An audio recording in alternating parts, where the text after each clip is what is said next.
Hello? Hello? Hello? Hi, I'm sorry I dropped my phone. Is everybody still there? Yeah, we're still here, Beverly. All right. At least I You am. should I told Sarah yesterday you should see me. I have two laptops going and two iPhones, trying to keep up with everything, which is why I'm not on camera. Okay. We're at page 2, as I indicated in my email last night. I'm sorry it was so late. But we're starting at regulatory. Did anybody have any comments about that? I think I did, but I gotta find my notes. Oh, wait, Okay. regulatory meeting where? What? Hold on. I'm on the I'm at the bottom of page 2. First of all, I'm sorry. This is the LSP board regs meeting. This meeting is being recorded. On the line, we have Sarah Morrissey, David Austin, Kurt Franklin, Chris Borges, and Gail Batchelder. Anyone else? Did I miss anyone? Okay. Yeah. Good. Thank you. Chris, can you go Okay, back go to, ahead, I Gail. do have a comment on something on the bottom of page 2 in the highlights. If Chris could go back to there. Yeah.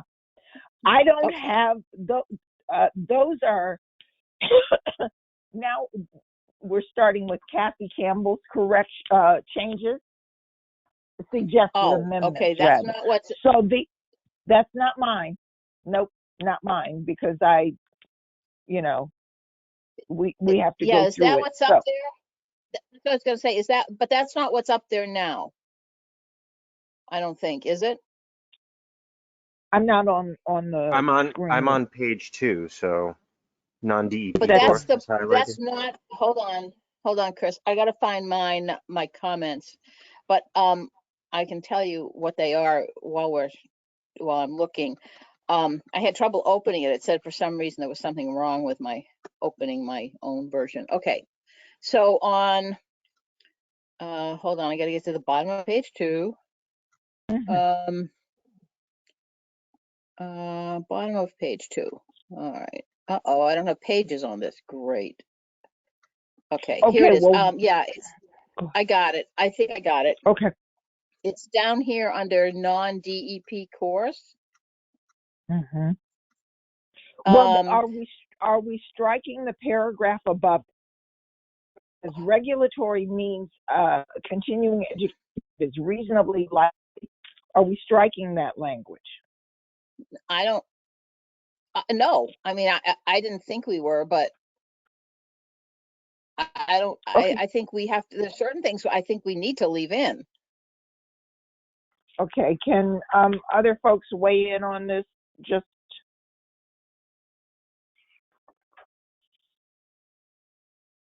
hello. I think people are muted, Beverly. Oh, Takes a while to unmute. At least it took me a while to. Which one do you want input on?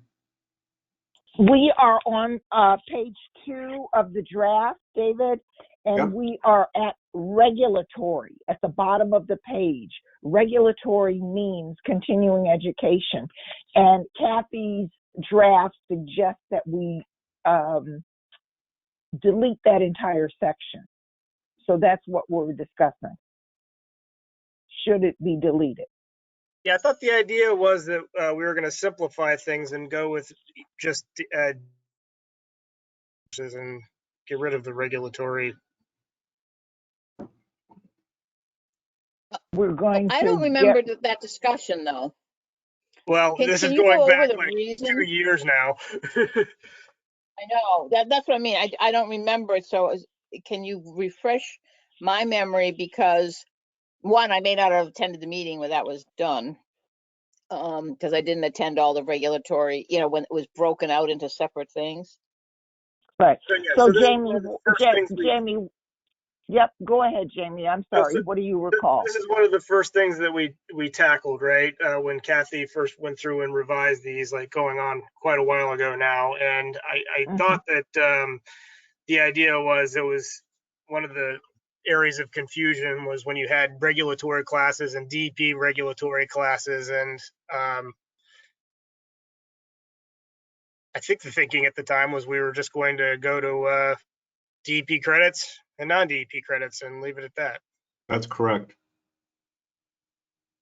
There- Are we- Okay. Well, There's no breakdown between regulatory and DEP courses anymore. Well, we do have some courses that LSPA just put on a course that was regulatory, that was not DEP.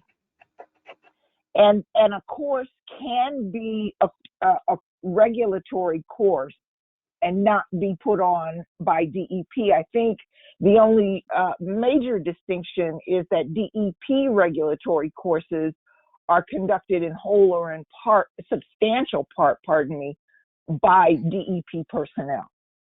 Correct. right. But courses, go ahead.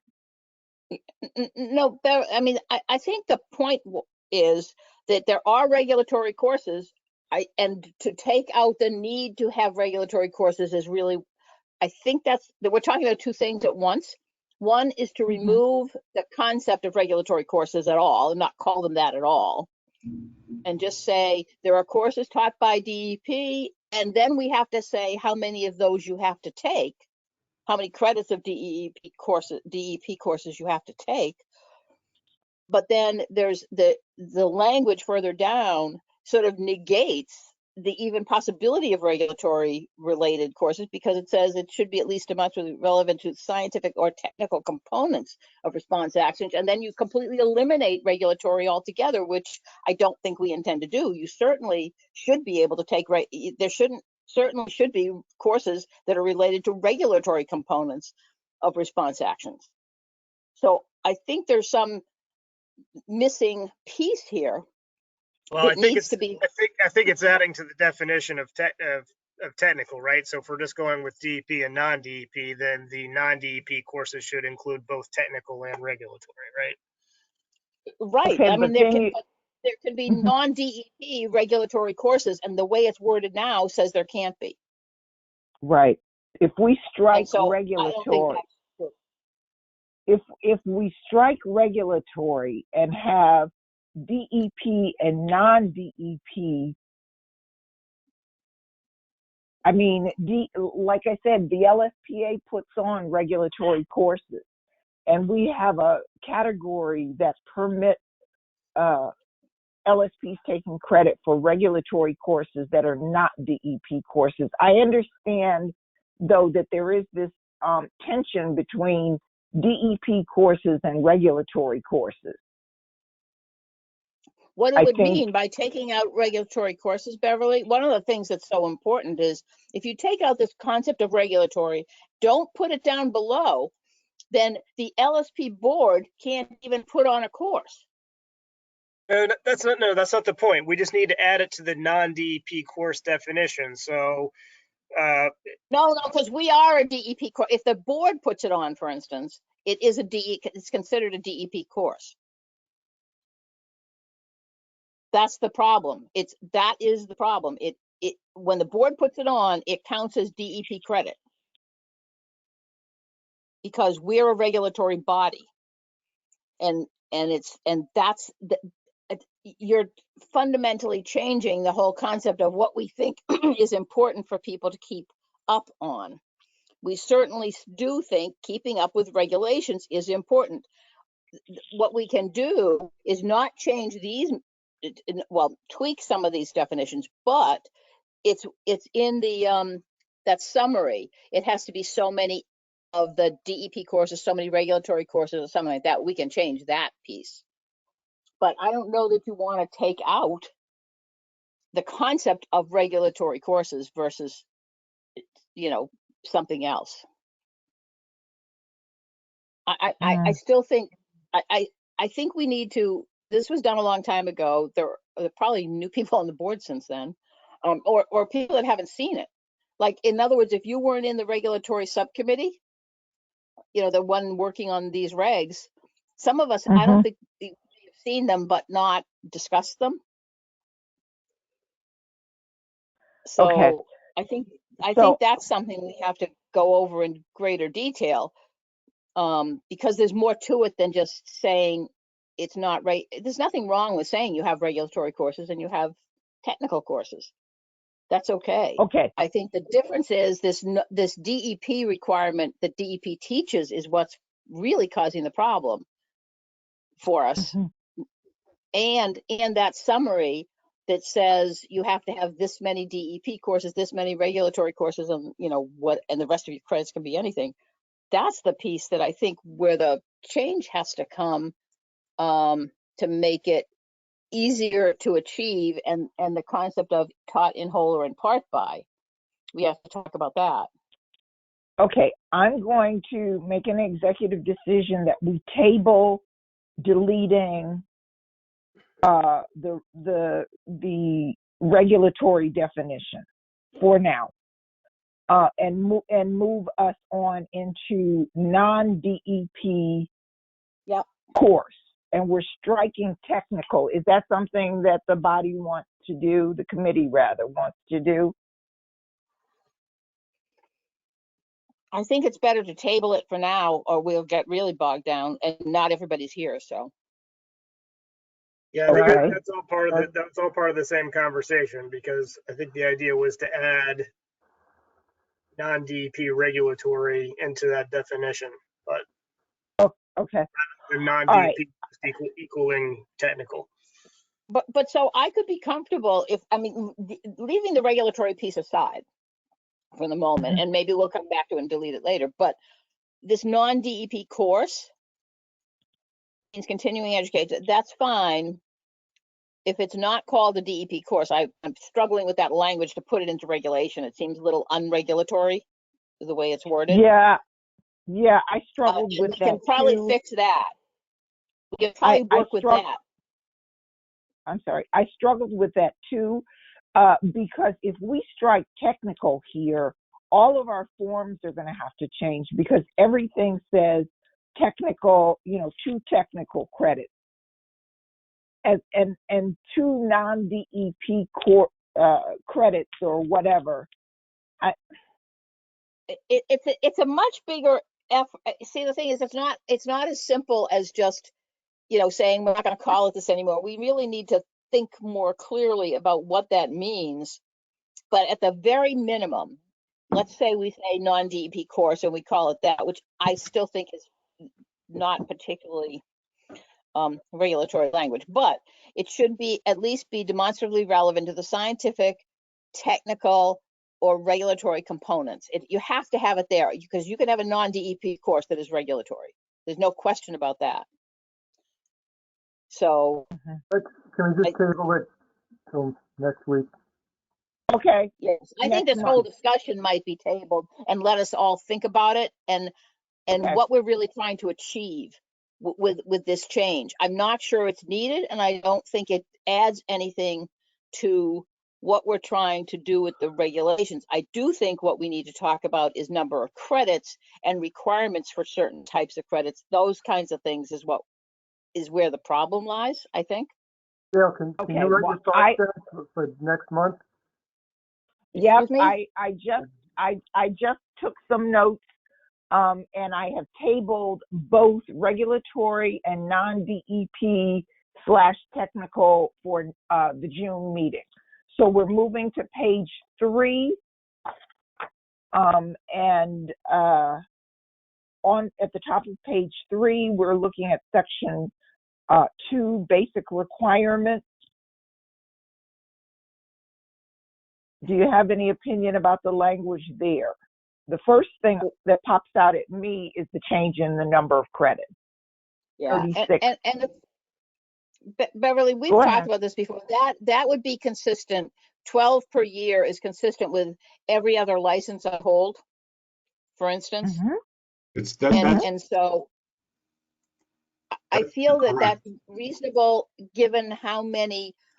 When the program was first started, it didn't seem unreasonable, probably to require some extra credits for people to make sure they knew what they were doing. But this far into Mhm. the program, I do think 12 per year is reasonable based on every other jurisdiction. I don't know of any that require as many as we do. And we did a That's comparison with true. other state programs, and it was consistent. We're all everyone wants 36.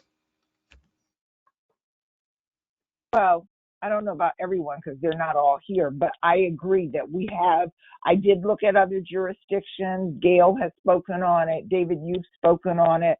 So I think it's safe to say that we agree 36 because, 48 is pretty high in 3 years. That's quite a bit. So we're agreed that it's 36 instead of 48. We're making that change. Is that right? Yes. Okay. Yeah. I agree. All right, thank you. I'll make that change. And then the next language that's stricken is the credits can be earned only by attending board-approved courses, conferences, or workshops. Why would we want to strike that?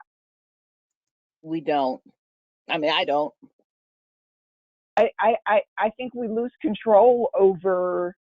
I mean, what are you going to do? Attend some meetings or conduct a training and take credits? I don't know what that means. It means, here's the thing, Beverly, I think what it was getting at is it seems like other jurisdictions don't require approval, but in fact they do. You run the risk every time you send in, other jurisdictions don't have this approval process before you send in your license renewal, but they have the ability that what they do is they audit individuals and then they check, and if you put in down things that don't count, then you won't get credit and that will cause problems for your license. So the LEP board has approval. The only thing I would say is I don't think, and this is later on, but I don't think we need pre-approval anymore. I think we should be able, we don't need approval before the course takes place, but we probably need approval before licenses, before someone submits a license, which is different. Okay. But Well, this one, I really think there's no way I'm comfortable saying we're not going to approve courses. I agree. Other comments? Okay.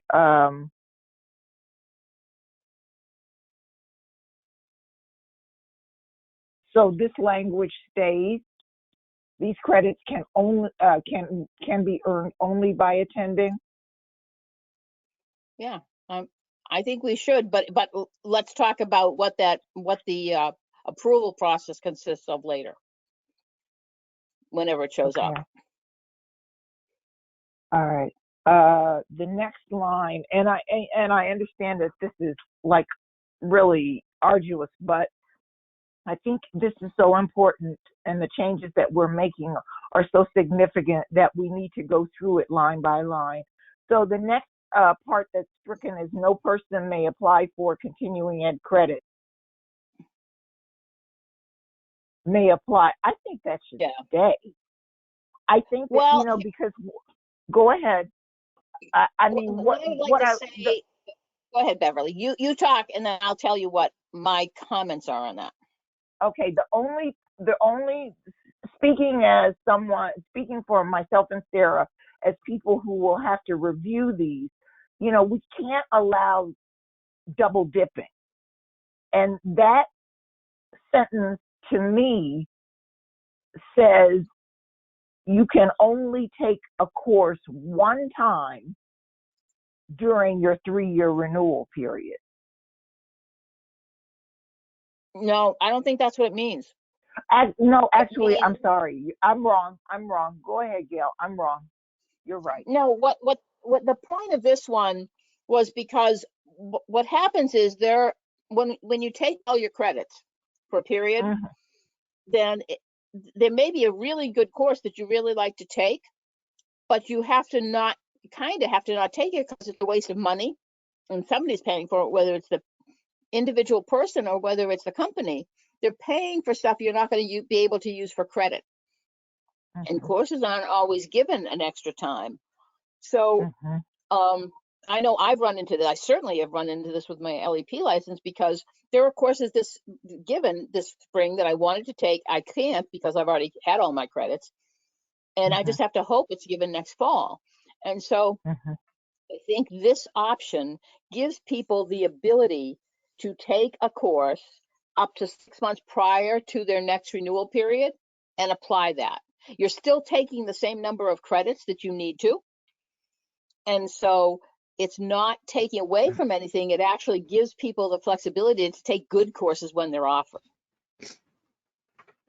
The only problem is it's going to be an administrative nightmare, because we're going to have to, so what this does is allow an LSP to carry over credit, right, into the next renewal. No, Beverly, they wouldn't submit them. That would be my contention. They wouldn't submit them for the renewal period. They'd submit them for the following renewal period. They'd never be putting them in twice. Okay. And so, yes, I understand that. That's what I was saying. I misread this. I was incorrect. So this is a carryover provision that allows LSPs to take up to 6 credits and carry them over into the next renewal period. Right, but they don't submit them they don't submit them under their, whatever it is. It allows you the flexibility of being able to earn credits that are good credits and save them. But in fact, when I think about the 6-month thing, I'm not sure how that would it would have to be in the 3 months prior to the renewal.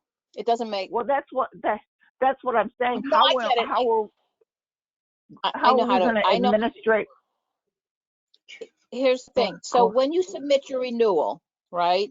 When you submit your renewal, you'd be submitting it for whatever credits you want to take, right? You know, the right number. So you submit it for the right number. But then you actually took, let's say you're submitting it for your 36, but you actually have 40 credits. And so you want to save those 4 for after your renewal, for the next renewal period, because you took them in the last 6 months before your renewal was due. And they're good credits, and you wanted to take the course when it was offered. You do not submit them for the renewal. You save them for the following renewal. Correct. Yeah, that's That was the carryover. idea. A lot of people get more than the 48. And if it's in the last 6 months of your 3-year period, there should be the option of using it for your next renewal. And That was the idea. I think that people aren't, it isn't so much that it's done universally in other jurisdictions, but I've started to see it more. I have seen it now that you can carry over credits. So it's kind of being proactive in terms of the way things are going. Okay, so do you want me to accept this language? Well, temporarily, we don't have a lot of people on the line, so we'll have to go over it again. But my recommendation is that it's reasonable based on, if you think about what I'm trying to do when I read these, is think about the problems that we've encountered and think about things that we really want to emphasize, and the purpose of the continuing education regulations, which are to teach people, which is to get people to learn things that they need to know. And one of the problems that I've found is that people are restricted from taking good courses, especially when it came to the DEP stuff, it was really obvious. But just in general, there are good courses that might not be offered again, and you've already gotten all your credits. And it's hard to justify spending a ton of money to take a course that doesn't get you anything except knowledge. Right. And David is actually saying the same thing, because he's saying that it's a waste of credits that you can't carry them over. You just lose, and we see this frequently where LSPs have taken more than the required 48. They've taken, 51 or something, and those credits are just lost, basically, because they can't carry them over. So I think what I'll work on with this section, because we're almost at the end of our time, I'll work on rewording this so maybe it sounds a little, or flows a little better. Yes, Is that okay with everyone? it works Let for me. Jamie, yes.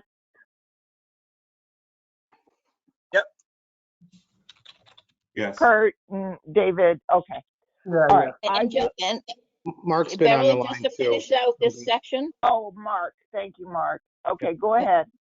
yeah, Gail, just to go finish ahead. out this section, you might as well take out the language eligible or board approved courses if we're gonna stick to board approval. Okay.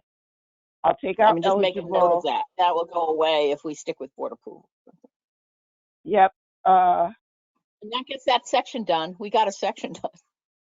Not Yeah. to extend the And discussion, just Mark, real quick comment, not to extend the discussion on the number of credits, but it probably doesn't enter the regulations. I just want to make the comment of how challenging I've heard it's been for all the kind of half credit and 1 credit classes.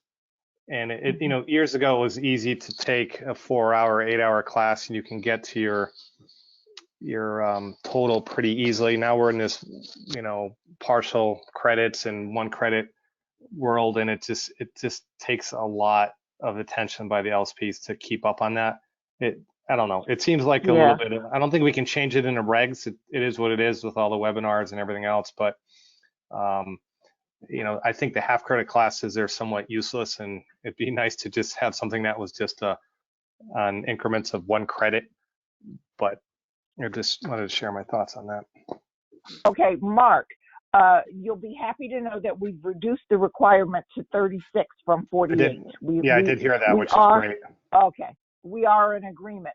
But And that your helped. comment, yes, and your comment will be the final one. You'd like to do away with half credit courses, right? Is that what you said? Yeah, I mean, I think going down to 36 helps out tremendously. So maybe it's less of an issue then. But, you know, taking half credit classes, I don't know that really adds a lot of value. It just. Okay, I've But got your comment. Yeah, Mark, it's not that there's half credit classes. I think it's that some classes only get 5.5 because of the time that it goes. right, It's not, and you can't have less than a 1 credit. No, the requirement is in the regs that you have to have a minimum of 1 credit for a course. And so what that's the LSPA has done, you know, for their meetings, because sometimes they extend an hour and a half. Sometimes we only, because of the timing, a 4-hour course might actually have too many breaks or something, you know, breaks, from right? outside provider. That's how the half credit gets in there. It's not that you can't take a half credit course. Right. Good point. Okay. Yep. Okay. I've taken your comment, taken notes on your comments. I thank you very much for that. Excuse me. If you give me a second, we can move right into David and the continuing ed meeting. I'll be right with you. And David, you can, who's on the line, please?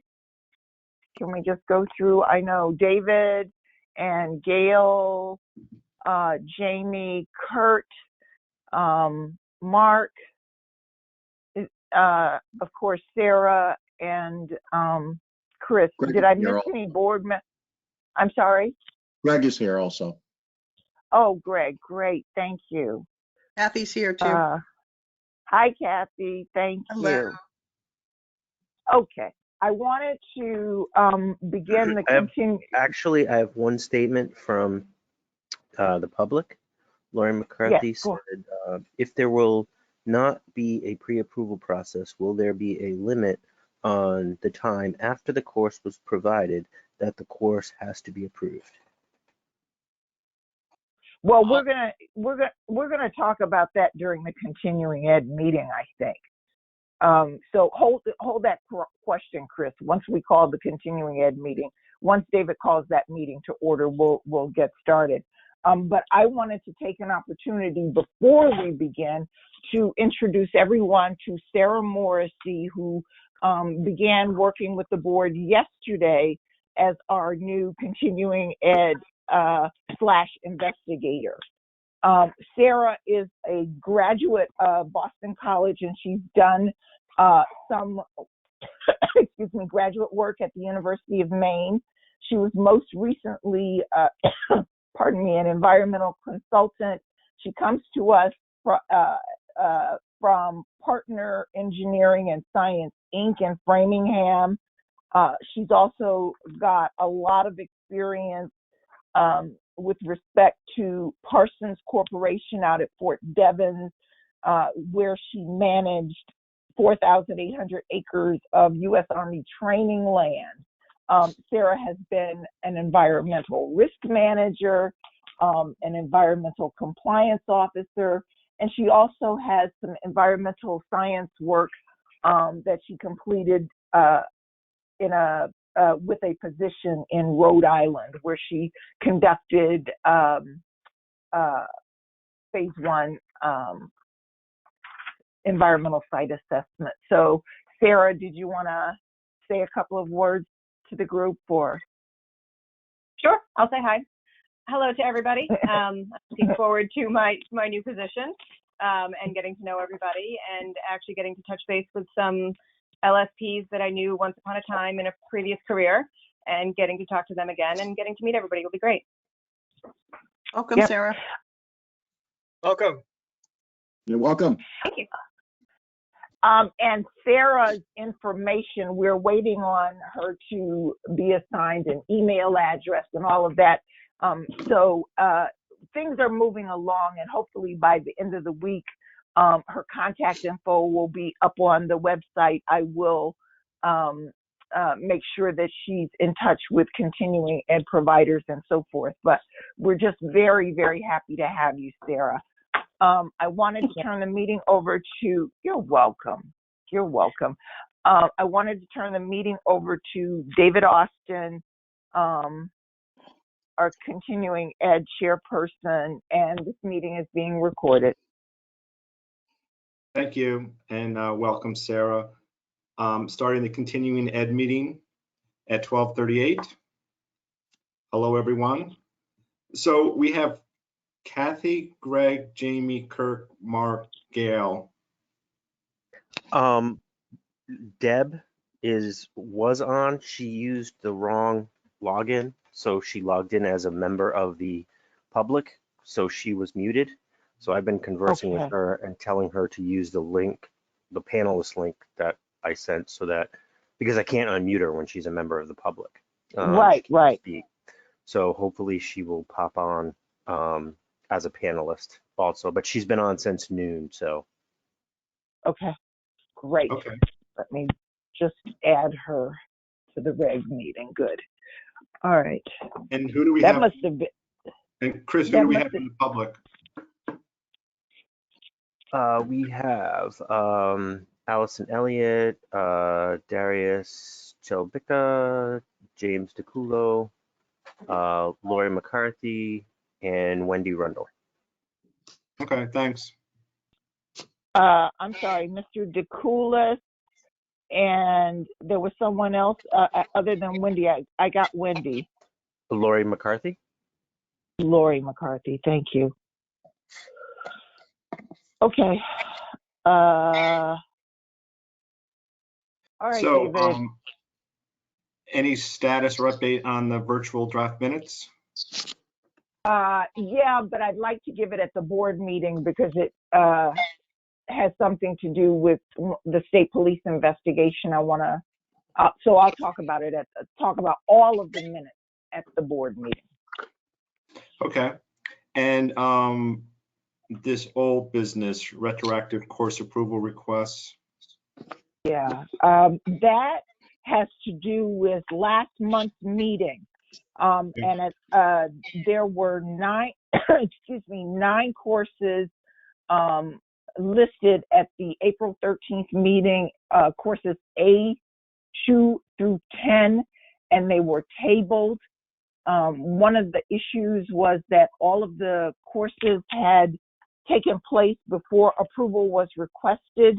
And I just looked back at both the regs and past practice. First of all, the regs at page 24 do permit approval after a course has been held. It's a disfavored approval, but the regs at 309 CMR 3.096A permit it if there's a record of attendance and the other requirements are met. And I went back and looked at past approvals from 2021 back through 2019. And the board approved a UMass course in April of 2021, and the course was actually begun in February of 2021. And I have a number of other instances where the board approved courses that had already taken place. So I wanted you to be aware of past practice when you table a course for it having been applied for approval after the fact. We've done it before. After the fact is different than the request coming in before the meeting, correct? I'm sorry, I didn't hear you, David. A course can be, the issue was, did the request come in before the course, regardless of when we met? Mm-hmm. Well, that's what I'm saying, that we have requests that came in after the course took place, Okay. and we've approved them. That's what I'm saying. And I have those courses. I can run them down for you. Like I said, I went back through the board meetings of 2019. Do you recall if that was the only reason we tabled all these Enviro classes from last month? That was not the only reason, but okay. that was one of the reasons. And I want to eliminate that reason based on the regs and past practice. I do believe that we needed more information. I have to look at my notes, but we needed more information on attendance and assessments of learning. Okay, so that's still with them. Okay. All right, but the issue of non-approval is based on past practice. Okay.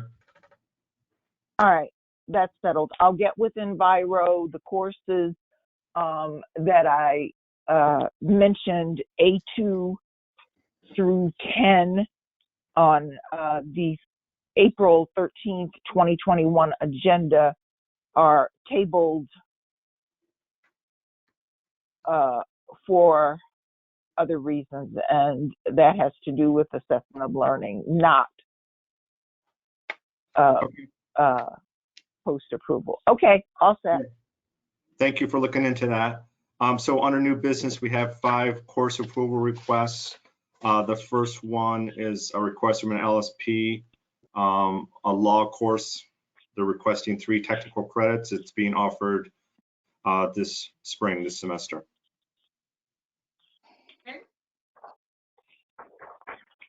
I thought it was pretty heavy on federal regulations. I don't know what other people thought. No, I had the same comment, Dave. There was a lot that I didn't think applied directly. And can I ask a question? Did it say in the request, I thought I looked for it, but I didn't see it, how it applies specifically to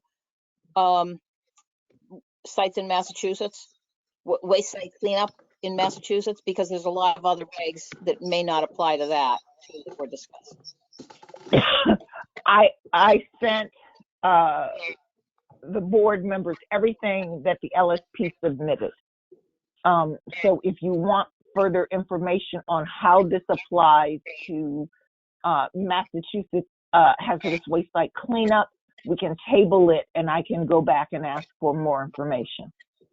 So did we only get the syllabus and not a email or written request? There's both. That's all. This is Debbie. I guess my take is we have questions on the exam related to other regulations covered in this seminar or course. Mm-hmm. And also it's 3 technical credits for a semester course, which is, they probably could ask for a lot more. So, Right. Yeah, I think it might be worth 3 credits worth. If that's, I think if you think about what the regs are, we certainly do have questions on record and things like that on the LSP exam. Or we should. It's one of the categories is other regulations that are applied. So 3 technical credits. That's what I was going to suggest. Is it not for the whole like a course, but for 3 credits? That's what they're asking for is 3 technical credits. Yeah, I know. Well, Motion to approve. so I might be, but we still need the full request. There are 2 items in the package related to this course. So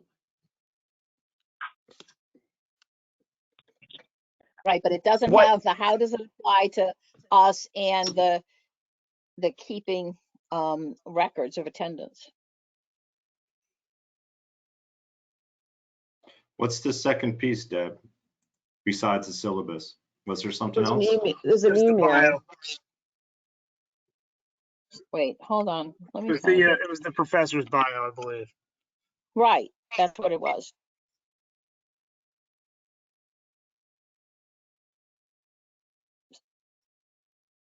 Motion to approve. Oh no, it doesn't have all the elements that they're supposed to send in. Yeah, but it's for a university course. Right. It's different. Okay, but are we then relaxing our requirements to send everything? Gail, the requirements for a university course are different than for a regular course. Does it say that in the regs? I'm just, Well, we don't want to get in a position where we set a precedent that can be held against us later. That's all. So we need to look at these things before we come to a meeting and try instead of trying to guess. So Okay, there's, do you Well, want that was me? my comment, is that it didn't have those things in it. But the thing is, Didn't have all the elements. you're asking, did they have them? We should know that coming to the meeting. Not trying to figure this out. I didn't see them. I did not see them. Okay, so because they weren't there, you didn't look at them. there's so I at looked the at them, that's why I knew what the course was about. at the Okay, bottom well- of the syllabus is the class guidelines. And yes, I don't think there's not an official request, but I don't have a problem approving this based upon what was submitted. Like Deb says, it's a college course.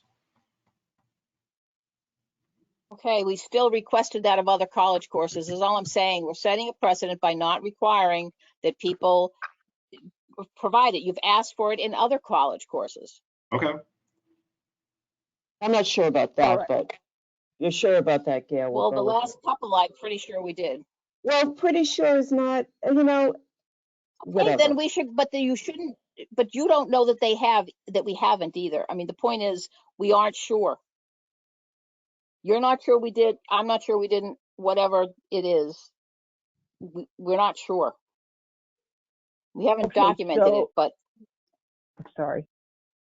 So do you want me to go back to the LSP and request that the professor provide and I'm looking at 3.0963.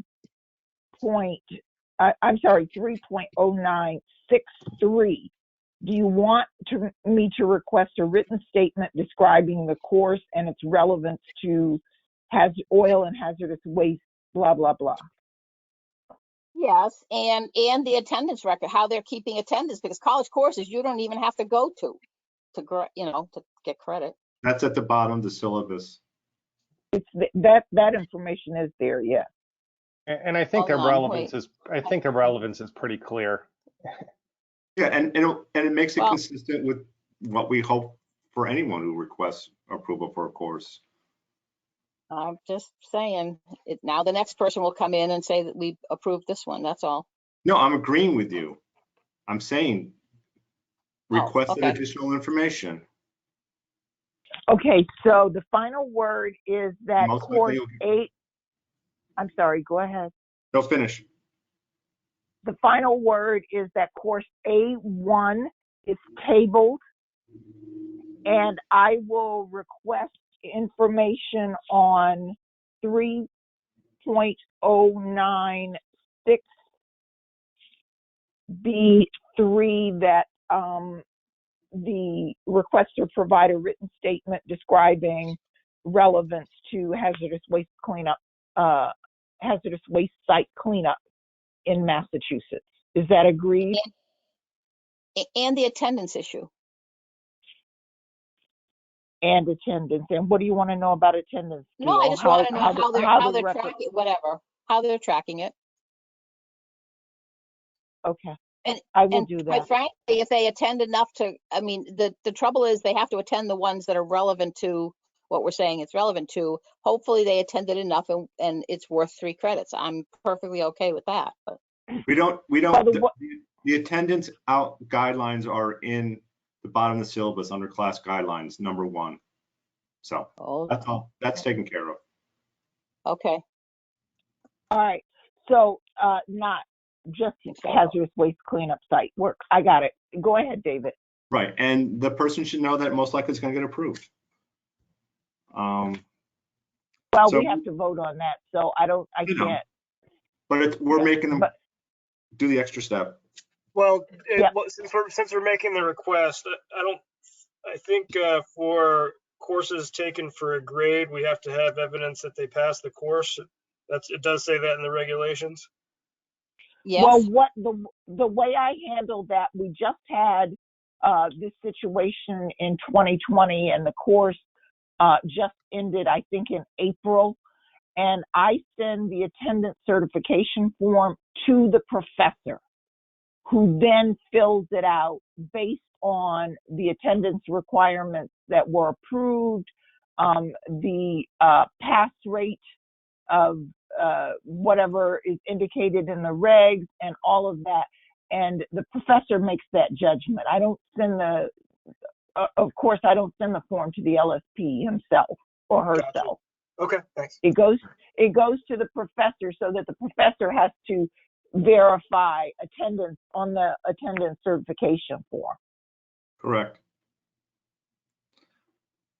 So the And the passing grade part.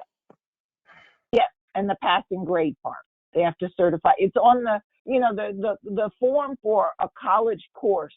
The attendance certification form is different from standard courses or DEP courses, and it does have the grade and the attendance listed there for the professor to fill out.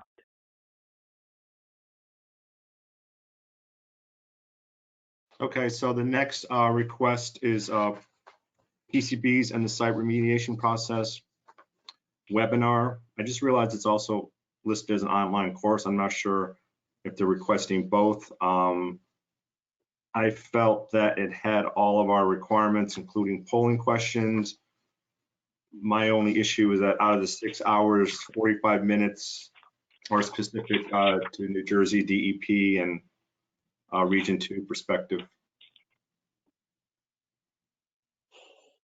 Yeah, I had a concern about the New Jersey part. I also just wanted to bring up, and I'm not saying it matters terribly, but it is Region 2, not Region 1 PCB information. To the extent that those differ, the content, I mean, presumably the real content doesn't, but it is, if there's anything specific to Region 2, that would fit into the New Jersey part, I think. So we could approve it for a 5-hour webinar? What do folks think? I think it's because it's circular, it is national, and there's no difference between 1 and 2 or any of the regions, they all talk to each other, and precedent is set. If something happens in one region, it applies to the others. So I don't think that really matters.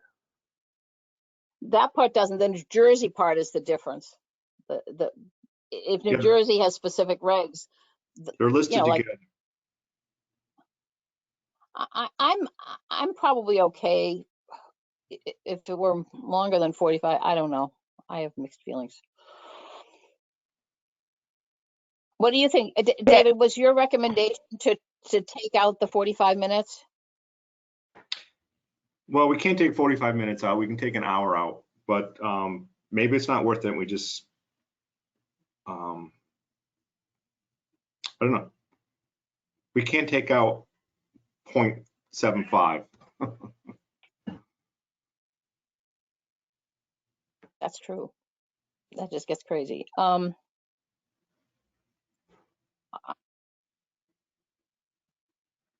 we take out half an hour? Sure. That's fine. So I make a motion to approve it for 5.5 hours. I'll second that. Any other discussion from the board? Nope. Anyone from the public? David, this is Greg. How are we giving them 5 hours for this? It starts at 8:30 and is done by 12. It's 2 days. Oh, I'm sorry. Yeah, it's the 20. It's not very well written. It's the 29th and the 30th. It's 2 days back to back in the mornings. Right. Basically, yeah. But that's listed there that it's 2 days. It's in the course approval request. Yeah, I know, but their website listing and stuff isn't as clear. Yes. I was looking at the description and got confused. So thanks. So we're approving this as a webinar for 5.5 hours. Go through the roll call. And not as an online course. Is that right, David? I don't know. Did anyone see that they had an assessment process for a course?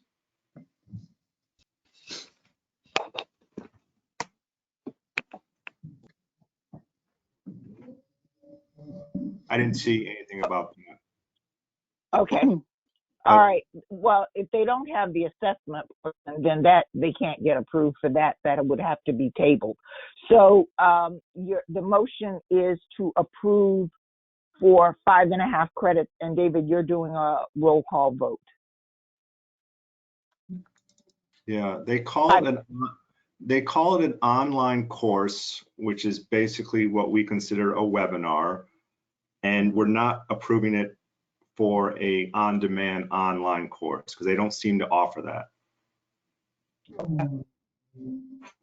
So the live webinar is all we're approving.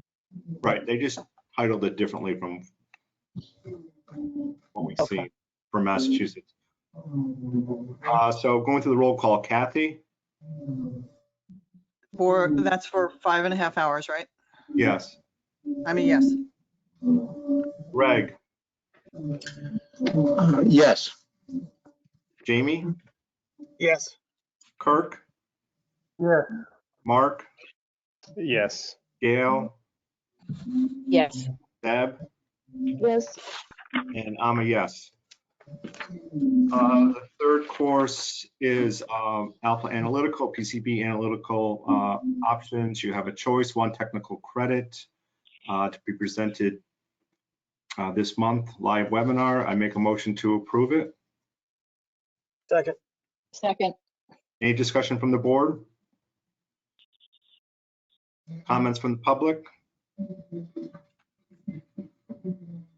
I'll go through the roll call. Yes is to approve it. Kathy? Yes. Greg? Yes. Jamie? Yes. Kirk? Yes. Mark?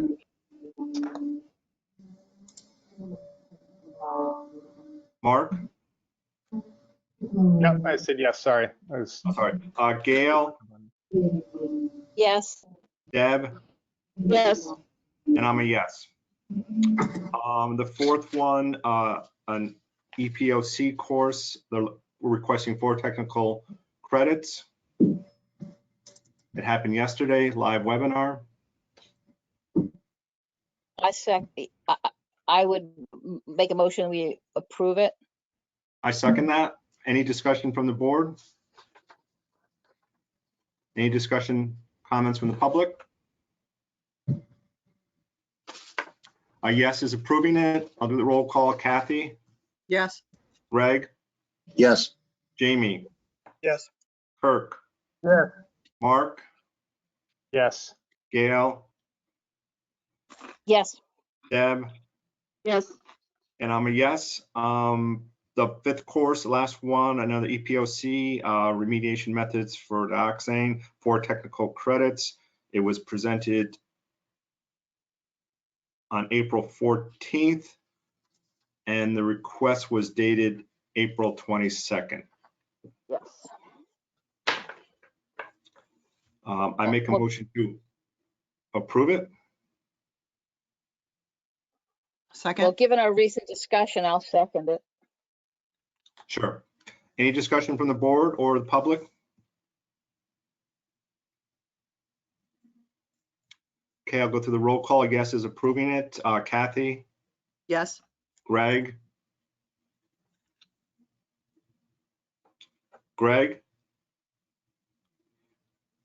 Jamie, Apologies, yes.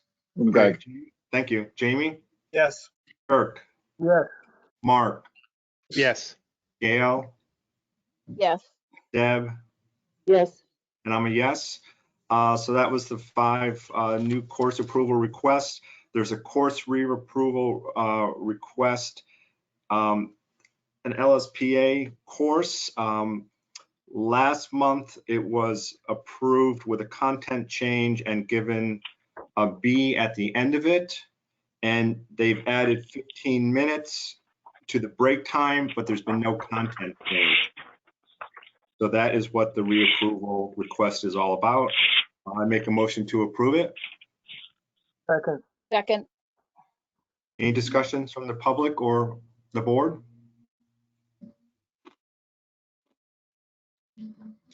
Okay, go through a roll call to approve this change. Kathy, Yes. Greg, Yes. Jamie, Yes. Kirk, Yes. Mark, Yes. Gail, Yes. Deb, Yes.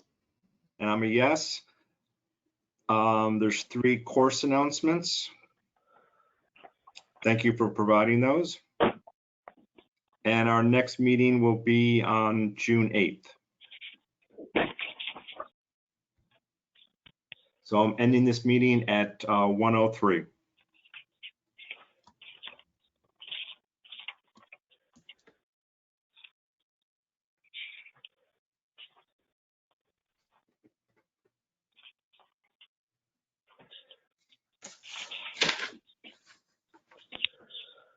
Okay, Jamie or Kirk, I'm ready. Whoever's conducting professional conduct. All right, have at it, Jamie.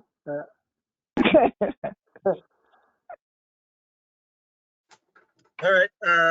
We'll call to order the Professional Conduct Committee at 1:04.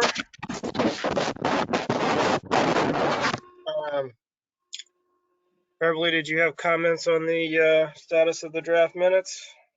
I'm going to give that report at the board meeting for all minutes. Okay. We'll move that to the regular board meeting then. So on to old business. Give us your report on the status of the CRTs. Right. First of all, I want to make the change, bring your attention to the typographical error, a future virtual meeting. Pardon me, the next meeting is, of course, June 8th, 2021, not May 11th. Okay. So with respect to 05C, that matter is still pending in the Superior Court. With respect to OHC, we will have a final decision for the board's review at the June 8th, 2021 meeting. I have no update on 12C01, 18C01, simply because those cases are going to be assigned to Sarah. On 18C01 in particular, there is a complaint review team report that Sarah is going to revise and make presentable to the board. I don't know if she'll be up to speed to do that in June. It'll probably come at our August meeting. For 18C03, we have a CRT meeting scheduled for May 13th, which is Thursday. Yes, I'm sorry, Thursday, to do a final review of the questions. Now that Sarah is on board, I want to push back the LSP interview, but we're going to get to that during June. Beverly, did you say 18C03? 18C02. Okay, all right. Make sure. Yep. No, 18C02 is the LSP meeting interview. 18C01 is I gave an update on the CRT report. And I know Beverly, can I just ask a question on 18C01? I'm sorry, I was muted. That's the one that Kathy and I are on, right? That's the one you and Kathy are on. Yeah, but So we'll need to see the CRT report first. Absolutely. So what I saying, meant is it may not be August, is what I'm thinking. Okay, it may not That's be all. August, but my goal, just so everyone knows, my goal is now that we have Sarah Morrissey on board, and I'll reintroduce her during the board meeting, but now that we have Sarah on board, we can actually start moving these cases. Sarah has a lot of experience with preparing these reports and being familiar with MCP work. So I'm going to have a lot of help from her in moving these cases and just being able to make some progress. On 20C01 and 20C02, I am still investigating witnesses. As I reported last month, I was able to interview the LSPs who were involved.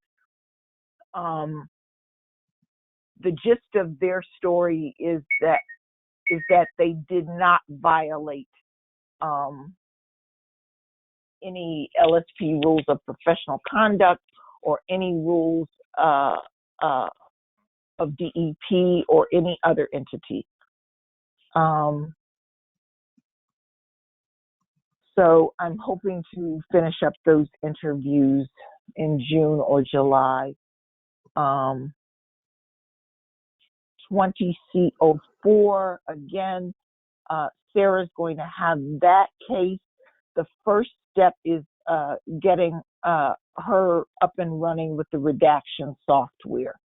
So we should have that before for the June meeting, the redacted complaint.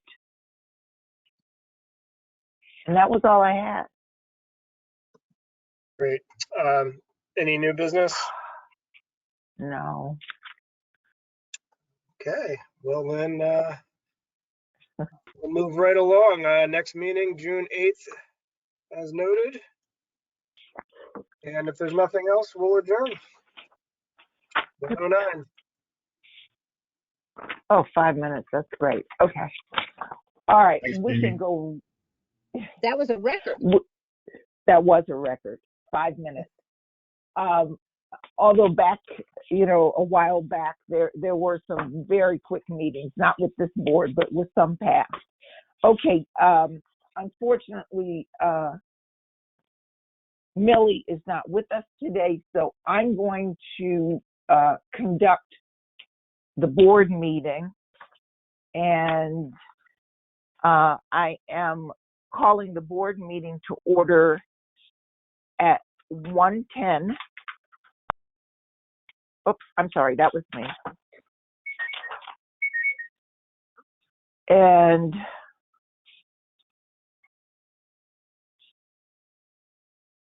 I'm sorry, I'm just taking some notes. In attendance, we have Greg, Gail, Deb, David Austin, Jamie Smith, Kurt Franklin, Kathy Campbell, Mark Richards, Sarah Morrissey.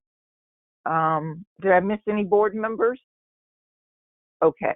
Members of the public on the line.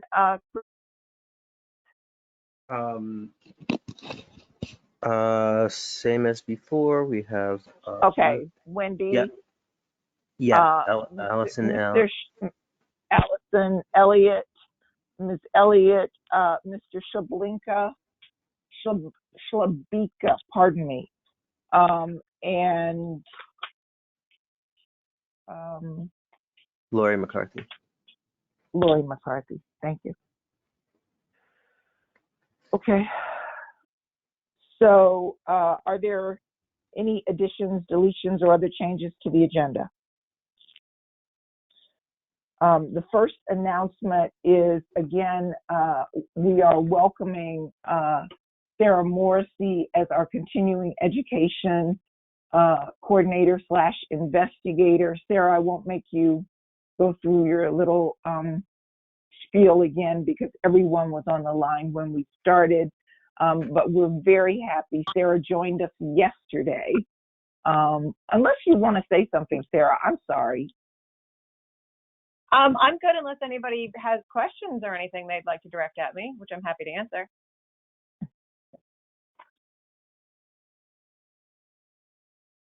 Okay. Hearing none. Are you exactly? Are you working remotely the entire time? I assume offices aren't open, or do you have access to the office as needed? We have access to the office as needed. I was in fact there yesterday. Our state buildings are still closed.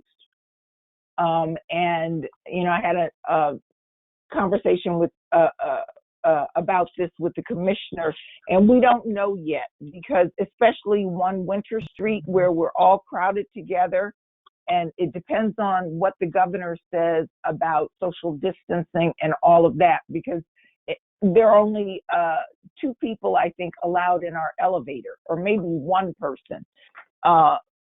So there are a lot of logistical issues that have to be worked out. I know that the state of New Hampshire, in the state of New Hampshire, Governor Sununu ordered every state worker back into the office. The commissioner has indicated that there may be some form of hybrid where people will work a few days in the office and a few days out. Some people may never come back to the office. We all have laptops now. Sarah hasn't gotten hers yet, but we're working on that. So I don't know, David. I don't know, but as an employee, Sarah will have access to an office. But right now, we're continuing to work remotely.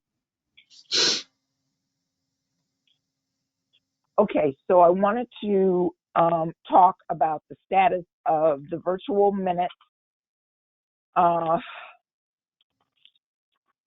It's a lot. It's actually 3.5 inches worth of documents, and I'm working on formatting them. There is voice recognition software, as you may have heard before. So David Austin's comments come out as attributed to David Austin, but the minutes still have to be formatted. It's just an entire transcript. So I'm working on that. I hope to have some of the minutes ready for the public records requesters and the board at the June meeting. The April 2020 meeting, if you recall, I'm working on minutes from April 2020 to April 2021.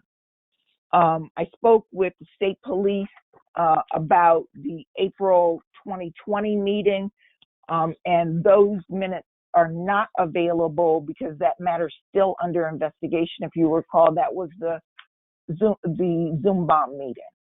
So with that, with the investigation still pending, those minutes will not be released. But I am working on the other steps so that we can, the requesters have been very patient. So I'm hoping to get them something. If you recall, they are entitled to drafts, not the transcripts, but the drafts. So I'd like to have 3 or 4 sets ready for them for the June meeting. And Sarah's joining us is going to make all that possible.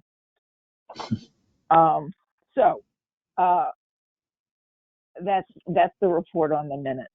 I should have May, June, and July for the board to review at the June 8th meeting.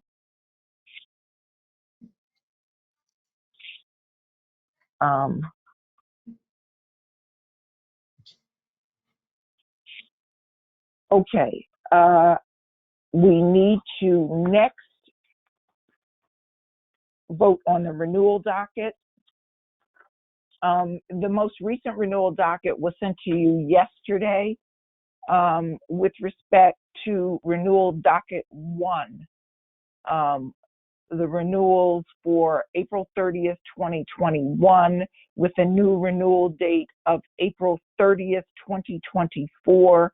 There are 13 candidates for renewal in renewal docket 1. Are there any recusals on renewal docket 1? Motion to approve renewal docket 1. Thank you. Second. Second. And thank you, Kathy.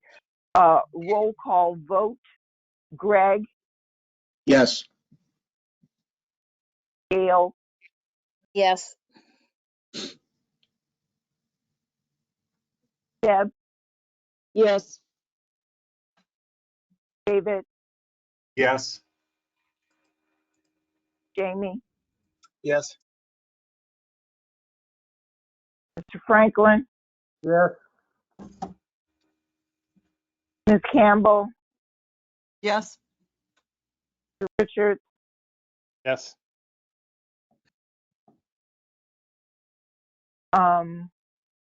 docket number 2, with a renewal date of January 30th, 2021, with a new renewal date of April 30th, 2024. There are 3 candidates for renewal listed on docket number 2. Are there any recusals? May I have a motion from the floor on docket number 2? Motion to approve renewal docket number 2. Second. Second. Thank you. Roll call vote. Greg, Yes. Gail, Yes. Deb, Yes. David, Yes. Mr. Smith. Yes. You hesitated, like, who's that? I'm sorry. Okay. Mr. Franklin, Yes. Ms. Campbell, Yes. Mr. Richards. Yes, with the comment that the dockets shown on the screen, I think are the outdated one. Just so we're clear. Okay. This is the one that was sent yesterday.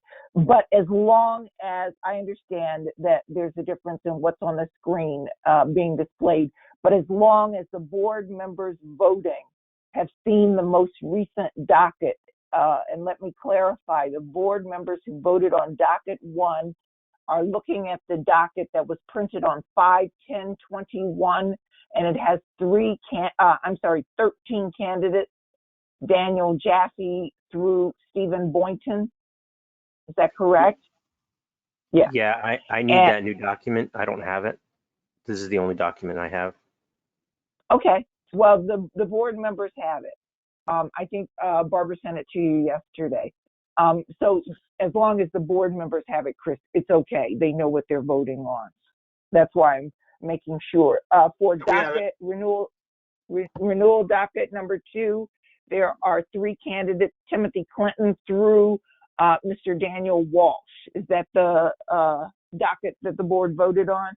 Yes. Okay, thank you. Renewal docket number 3, there are 5 candidates from Michael Zulish through Kenneth Gendron, with a renewal date of April 30th, 2021, the new renewal date being July 29th, 2021. These are folks who have requested a 90-day extension, these 5 candidates. Can I have a motion to approve docket number 3? Motion to approve are there? renewal docket number Yep. 3. I'm sorry. Are there any recusals? Hearing none. Ms. Campbell has a motion pending on the floor. Is there a second? Second, Thank you. Mr. McBride, Yes. thank you. Dr. Batchelder, yes. Ms. Listernick, Yes. Mr. Austin, Yes. Mr. Smith, Yes. Mr. Franklin, Yes. Ms. Campbell, Yes. and Mr. Richards. Yes. Thank you for that. And moving to the next item on the agenda, the ARPs. I will do them in reverse order, actually, because they took place in reverse order. So, ARP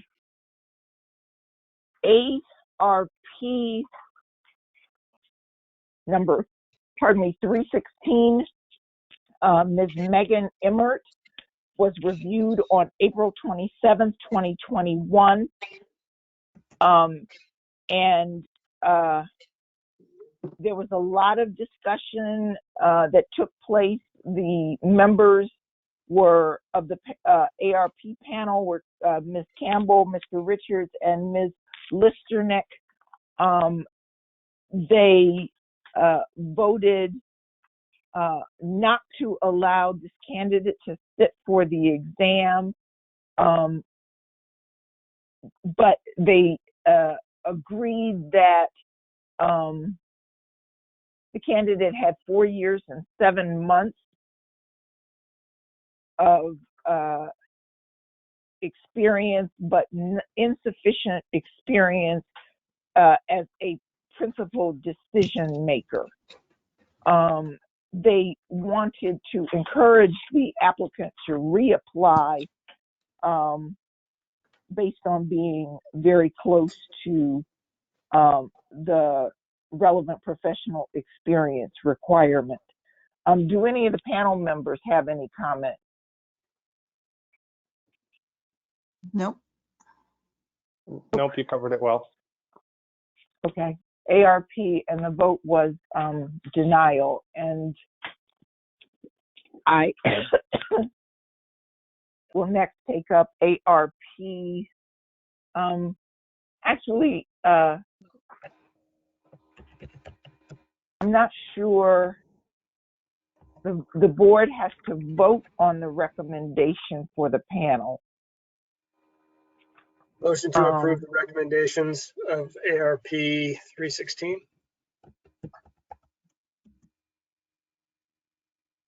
Second. Is there a second?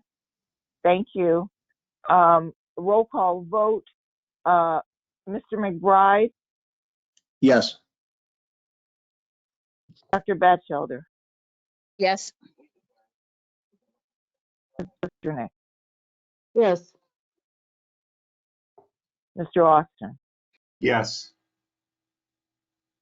Mr. Smith, Yes.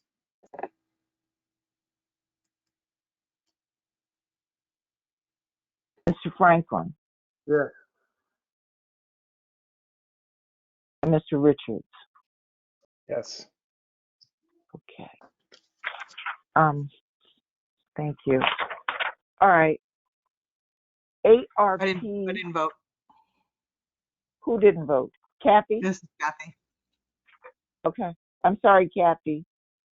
I I'm a did yes. leave you off. I apologize, Kathy. I did leave you off the list. I'm sorry. Okay.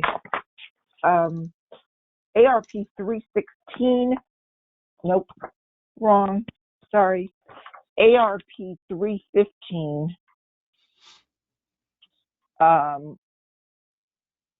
The panel consisted of Mr. Austin and Mr. McBride and Mr. Franklin. Mr. Franklin had connectivity issues and wasn't able to join us. So pursuant to the regulations, we proceeded with the two votes that we had, those being Mr. Austin and Mr. McBride. The first applicant, Thomas Speet, and I hope I'm pronouncing that correctly, Speight, was a candidate considered via the alternative track, and so the requirements pursuant to the regs were different. He needed 14 years. The panel agreed that the candidate had really good references and had done a very good job of describing his projects, and they recommended that Mr. Speak be approved to sit for the exam. Do you want to vote on, there are two people in this panel. Do you want to vote on each separately? I think that might be the clearest way. So can I have a motion? First of all, are there any recusals? Yes, I'm recused, Beverly. This is Debbie. Thank you, Deb. I'm noting your recusal. Okay. So the recommendation is to approve Mr. Speak's application, and I'm going to ask for a motion. Motion to approve the recommendations of ARP 315 in regards to Mr. Speight's application. Second. Thank you. And there's a second. And so, Mr. McBride Yes. and Dr. Batchelder Yes. and Ms. Listernick is recused, pardon me, and Mr. Austin, Yes. Mr. Smith, Yes. Mr. Franklin, Yes. Ms. Campbell, Yes. and Mr. Richards. Yes. Thank you.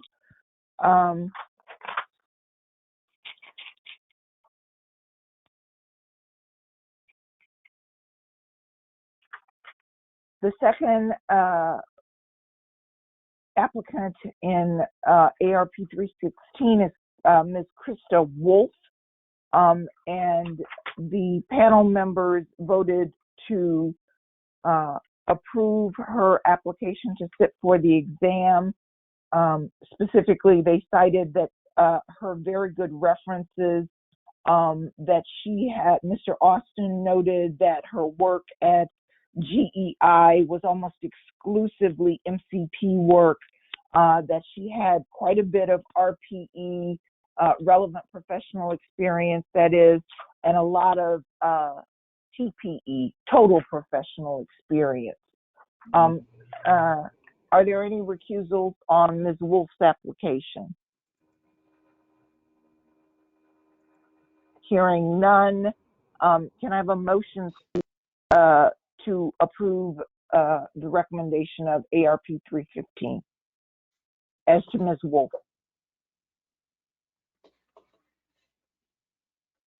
So moved. Thank you. Second? Second. Yes. Okay, thank you. Mr. McBride, Yes. Ms. Batchelder, Dr. Beck, Yeah. Batchelder. Yes. Thank you. Okay. You're welcome. Ms. Listernick, Yes. Mr. Austin, Yes. Mr. Smith, Yes. Yes. yes, you, Mr. Franklin, Ms. Campbell, Yes. and Mr. Richards. Yes. All right, thank you.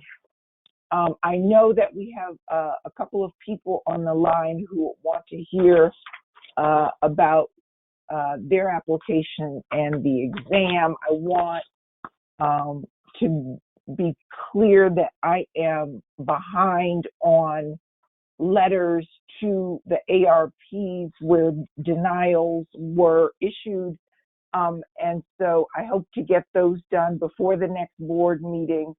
That is drafting a letter and the review by the ARP members before they go out to the folks who were denied an opportunity to sit for the exam. I also know that we have some folks on the line who want to hear about the upcoming exam, and I'll get to that in just a minute. Other licensing related matters. There are a total of 459 LSPs currently. I want to say that we had an LSP who passed away, Mr. David Bromley, Bramley, and Mr. Bromley passed away, unfortunately, on September 2nd, 2020. I only mention that in case anyone knows him, and, you know, in a time of COVID, a lot of these things aren't known. We didn't find out, unfortunately, until Barbara mailed out the annual fee notices, and Mr. Bromley's poor widow responded saying that he had passed away, so I didn't want to note his passing. There are currently 2 LSPs on inactive status. I'm going to move right into, excuse me, the 2021 annual fee report. If you recall, I didn't have the annual fee report for April. At the April 13th, 2021 meeting, there were 43 LSPs who had not paid their annual fee. As of last week, only 9 annual fees remain unpaid. Letters have gone out via email to those 9 folks. In the January quarterly fee report, there are still 7 LSPs who have not paid who have not renewed their license. Letters have also gone out to them. In the April quarterly fee report, 23 out of 25 LSPs have renewed their license before the April 30th deadline. So we're still waiting to hear from 2 of them. Please stop me if you have questions or if there are questions from the public, Chris. I'm going to move into Mr. DeCoulis's application to renew his LSP license. I don't know if Mr. DeCoulis wants to make a statement. I know that he's present in attendance at the meeting. Did he? Yeah, but Do you have it, Chris? I mean, Did he have? he can type one out, but he can't speak. No, I know that. I know that. Did he? I'm asking, did he submit anything to you? Not as of yet. Okay. All right. Well, I'm gonna just give a little background on this. Mr. DeCoulis is now seeking to renew his license. It expired. His license expired, as the board will recall, on July 30th, 2020. He filed a motion for a preliminary injunction with the Superior Court, and the court denied the motion on November 18th in an order and decision issued on November 18th, 2020. The court, denied the request for an injunction. So Mr. DeCoulis submitted on April 8th, and it was my error. It should have been included in the agenda for the April board meeting. But nonetheless, Mr. DeCoulis has submitted his application to renew LSP license. He also submitted his attendance certification forms. Do the board members have any comments?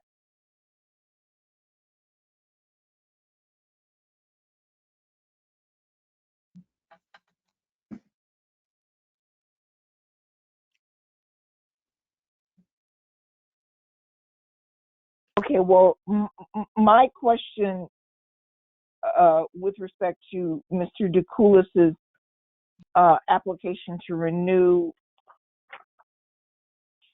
and maybe I missed something, but is the total number, Mr. DeCoulis, is the total number of credits 36?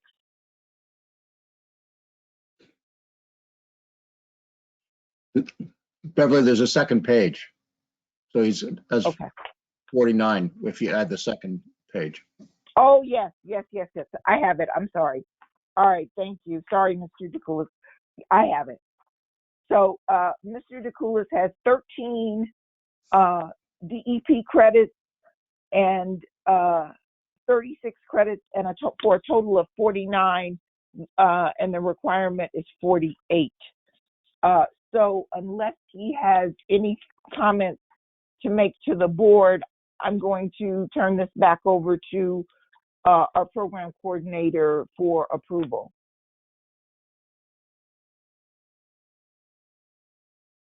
This does not require a vote from the board. It's just an administrative submission to the LSP board, and it appears that Mr. DeCoulis has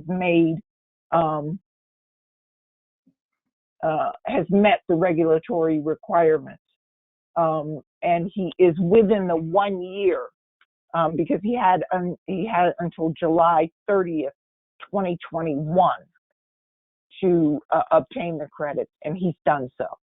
So his application to renew will be processed in a regular fashion. Comments, questions? Does it end up on a renewal docket? Don't we have to vote on a renewal docket? Yes, it'll be on the next renewal docket for Okay. June. Yes, that's what I'm saying. It goes back to the program coordinator for his name to be added. But as you can see from the letter, Mr. DeCoulis requested that this be, he sent it to the chairperson and the board members. So I put it on the agenda in case there were questions from Mr. DeCoulis or from board members. But it's going back to go through the normal administrative channels. His name, Mr. DeCoulis's name, will appear on the June docket, and he will be voted on by all non-recused board members and issued a new certificate based on that vote in June. Okay.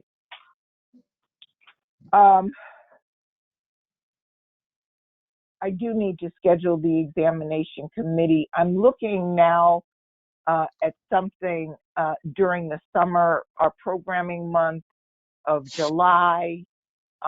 We're going to set the agenda for the year next month.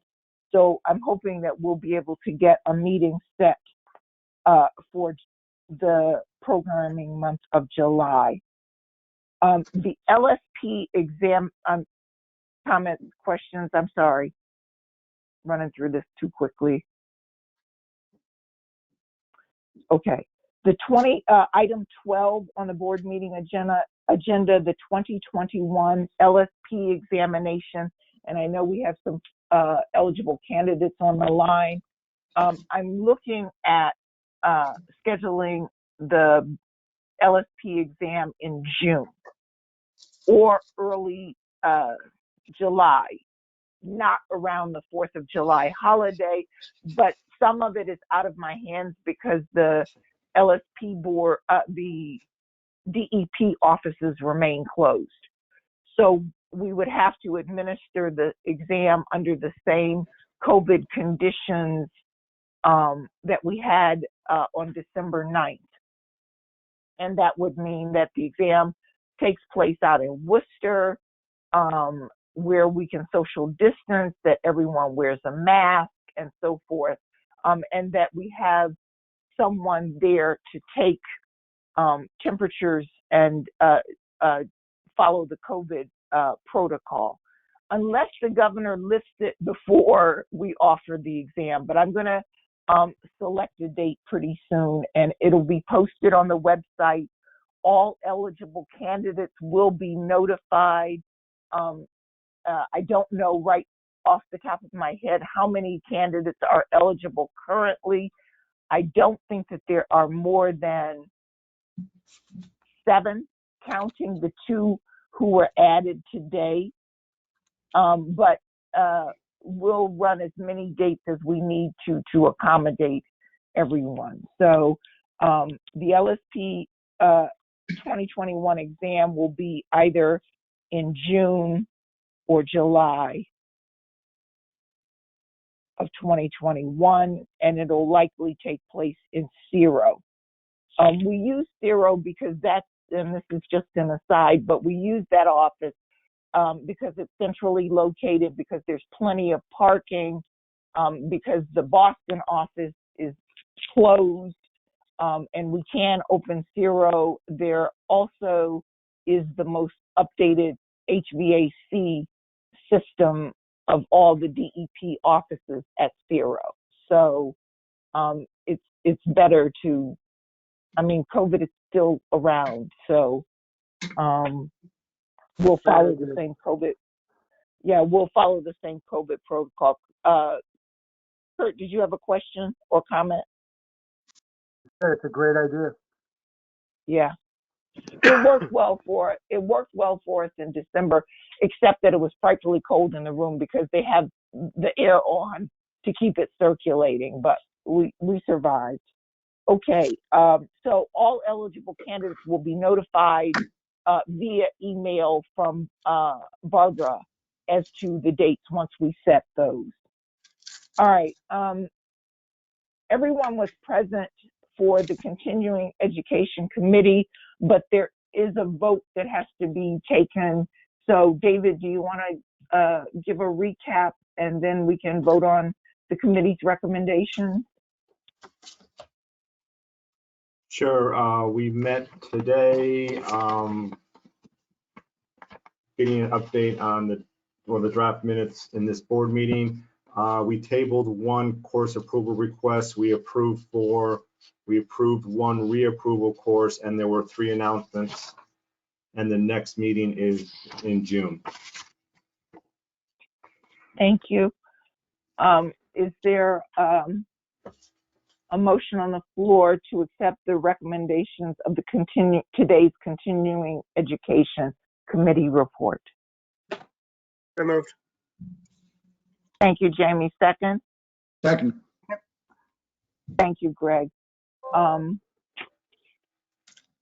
call vote. give me 1 minute, guys. I'm sorry.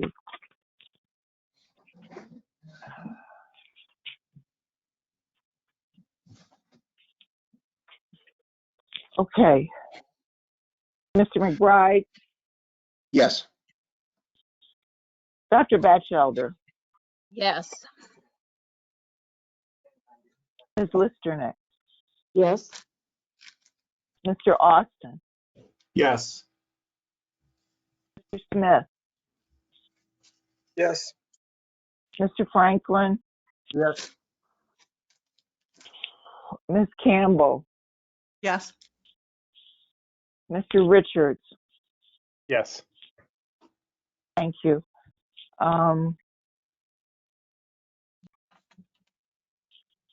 Thank you. Continuing Ed Committee. All right. Moving to agenda item 14. All members were present for the Professional Conduct Committee meeting today. Mr. Smith, were any votes taken or recommendations made? No actions required by the board. Thank you. I'm sorry, I'm taking notes. Okay. Moving to other business.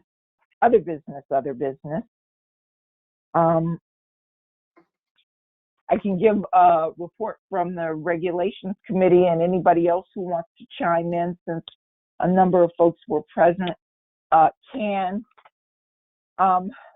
We got about as far as we could right now. We are, this is slow going because we're slogging through the definitions for continuing ed, and we had long ago promised to make some big changes, and Kathy's draft has done that.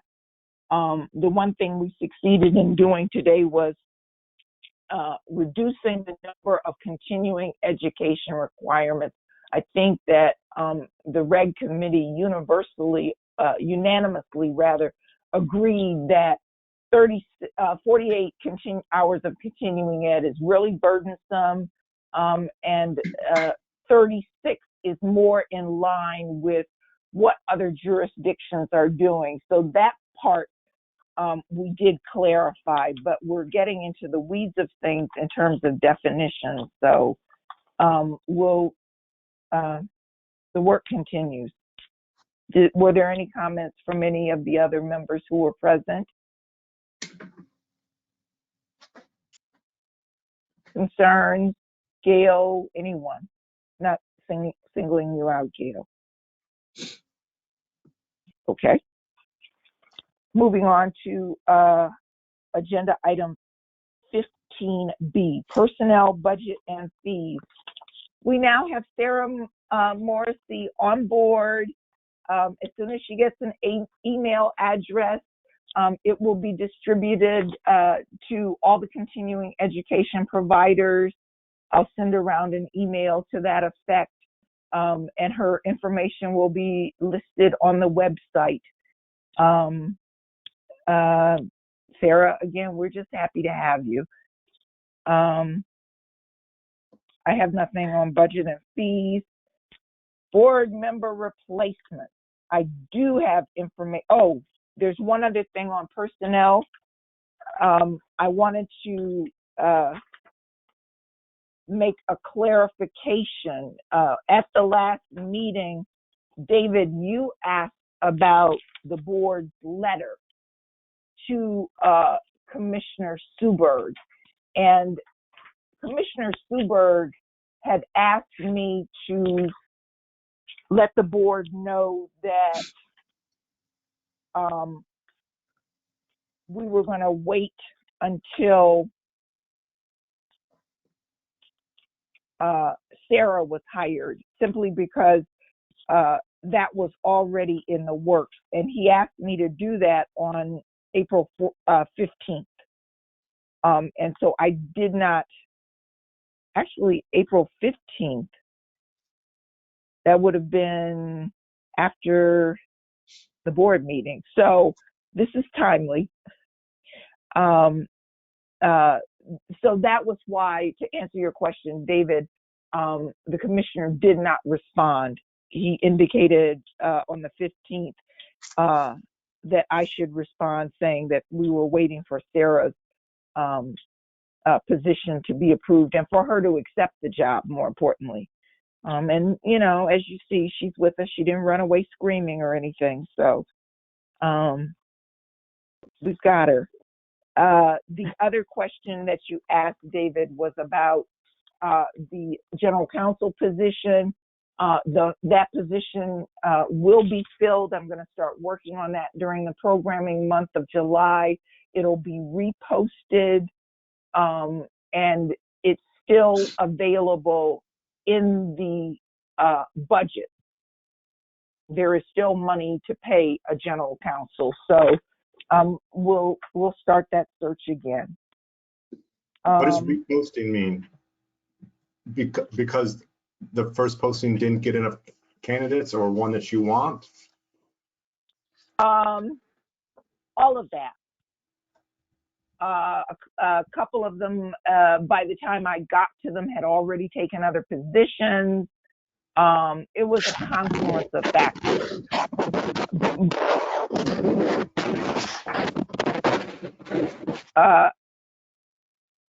Okay, did everybody hear me? It was a confluence of factors. Yes. And so the important thing is that we still have funding available to hire someone. So it will be the position for general counsel will simply be reposted, and I'll start all over again.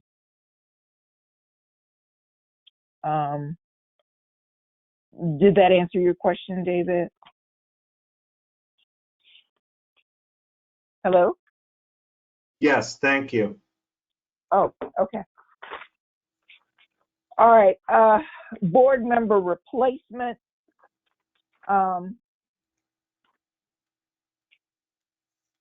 I met with the commissioner on May 5th. The environmental vacancy has been filled. The new environmental board member, we're waiting a week or two. And this, remember, I spoke with the commissioner on the 5th. So in a week or two, that person will join us. The person, as I am given to understand, has completed the background check, and the appointment is sitting with the governor's office. The person is a leader in nonprofit river advocates in the Boston area. That's all I have. So as soon as I get more information, because again, we're waiting for the governor to sign off on this, as you all know, that has to occur. So once that happens, I'll introduce the person to the board, and they may be at the June board meeting. It's great news. Yeah, it is great news. And those of you who are waiting for have requested reappointment or other action be taken, or that other action be taken on your appointment, you're next. The commissioner has promised me that the next order of business will be to act on those.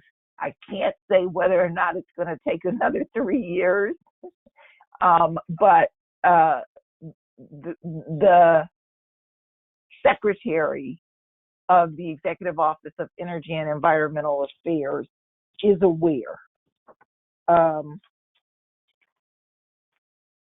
I wanted to say a couple of things about the LSP vacancy created by Mr. Sadiq's resignation.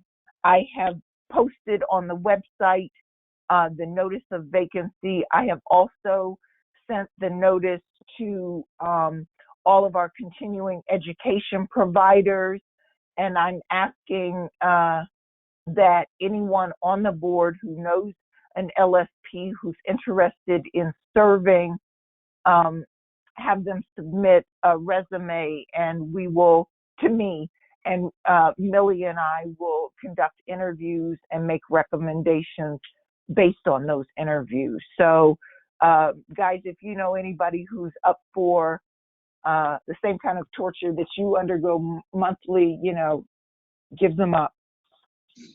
We'd love to have them. Beverly, this is Greg. Can I ask a question? Yes, of course. What is the status of all of the members of the board in terms of, are some of us serving without having been reappointed? And remind me what the term is? You will serve until you are reappointed or replaced. So even though your term of service has expired, your term of service being the 4 years, you are a holdover candidate until you are either reappointed or replaced. If you are a holdover board member and would like to be reappointed, and there are some board members whose reappointment is pending, then you should submit a cover letter with a resume to me. Okay, thanks for the reminder. No, does that answer your question? Yes, Yes? I was just trying to remember the parameters. Okay, 4 years. Thank you. You serve until reappointed or replaced. Okay. The next item on the agenda is the public records request. And I'm working on them again. I've talked to the state police, so the April 2020 minutes are not going to be turned over because the investigation of the Zoom bombing is still ongoing. And I hope to have at least a couple of sets ready for the board's review and dissemination to the public records requesters by the June 8th meeting, because they're entitled to draft. We have received a third public records request. It came in on Wednesday, May 5th to the executive office, and they forwarded it to me. The requester was Mr. James Knight at the Institute for Justice. Excuse me, the Institute for Justice is a nonprofit public interest law firm. And the Institute for Justice requested documents regarding people who have been denied or provisionally denied an LSP license, under 309 CMR 3.02, because they had been convicted of a felony or other crime. I responded immediately because they requested records from 2018 to the present, and we've had no such application denials. So that public request was very easy.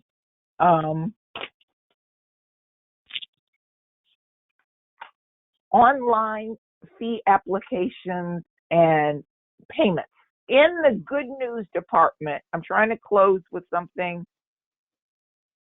helpful and happy. I'm working with the commissioner and IT to get online fee payment up and running, possibly by the end of the year. That's wonderful. I know. I'm so excited.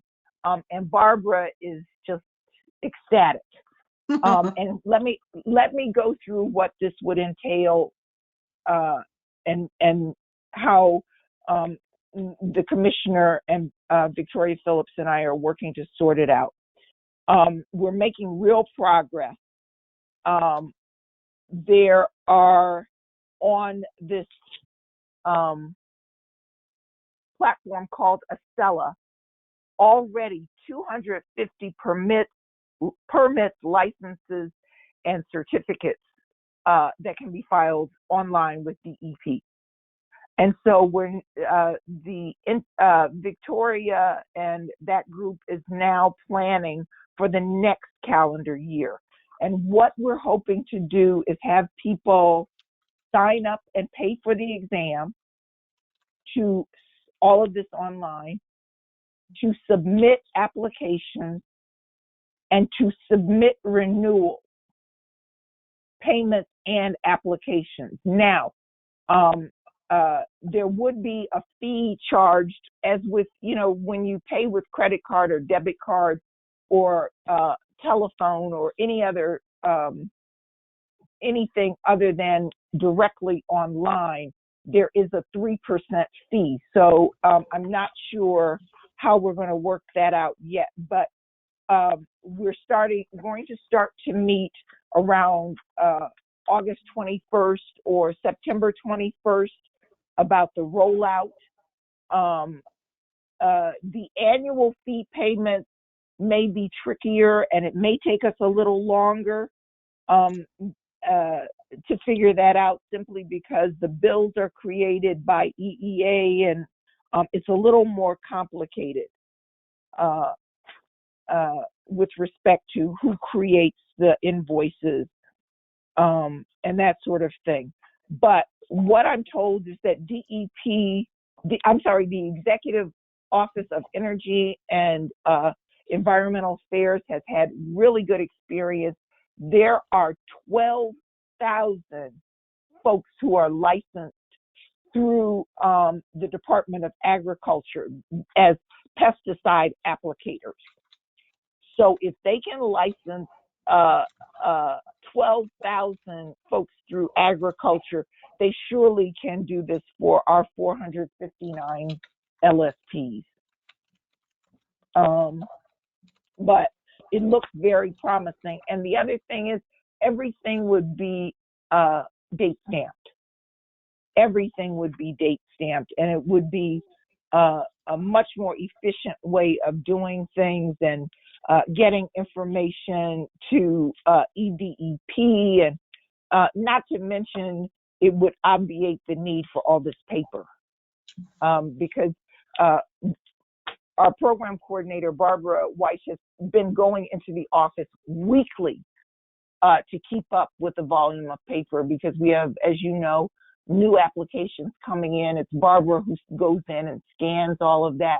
It's Barbara who goes in and opens all the mail and scans applications and scans renewal applications and all of that. So if we can get this in place, if we can start discussing it in August or September and have a rollout by December or January, before the annual fees are due, if we can get those included, if not for the January renewals, that would be amazing. So we're working on it. Any comments or questions about the online payment process, application and payment process?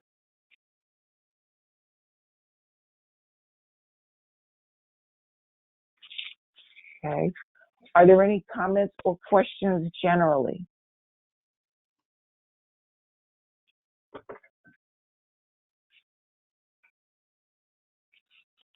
Hearing none. Do we have a motion to adjourn? Hello? Motion to adjourn. Second. Thank you, Kathy. Thank you, Kathy and Gail. And the board meeting stands adjourned at 2:04 p.m. Thank you, Beverly. Thank you. Yeah, thank you. Thank you. Bye. Bye. Thank you. And we'll speak June 8th. Thank you. Yep. Bye. Thanks. Bye-bye.